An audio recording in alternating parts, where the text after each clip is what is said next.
বন্ধুরা, তোমাদের মাঝে আজকে আরেকটা নতুন রেসিপি নিয়ে আসলাম। প্রথমে প্যানে তেল গরম করে তারপর বেগুনটাকে হলুদ লবণ দিয়ে উল্টে পাল্টে ভেজে তুলে নিতে হবে। তারপরে বাটিতে পরিমাণ মতন হলুদ দিতে হবে, গোলমরিচের গুঁড়ো দিতে হবে, তারপরে পরিমাণ মতন লবণ দিতে হবে, তারপরে সর্ষা বাটা, তারপরে পোস্ত বাটা আর কাঁচা লঙ্কা বাটা দিয়ে সুন্দর করে মিক্সড করে নিতে হবে।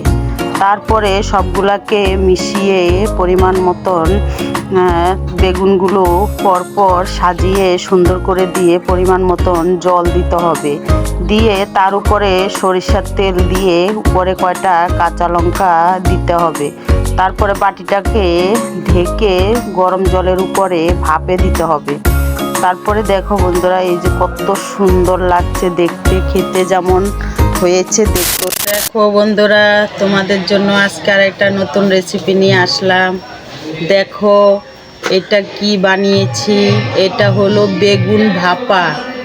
তোমরা যদি এভাবে বাড়িতে বানিয়ে খেয়ে দেখো তাহলে আমাকে কমেন্টে জানাবা।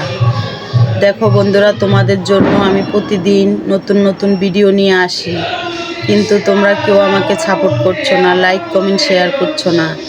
তোমরা আমাকে লাইক কমেন্ট শেয়ার করো। আর আমাদের ইউটিউবে একটা চ্যানেল আছে তৃপ্তি কিচেন, সেটাকে সাবস্ক্রাইব করো। আর যারা ফেসবুক থেকে দেখবা তারা ফলো করো।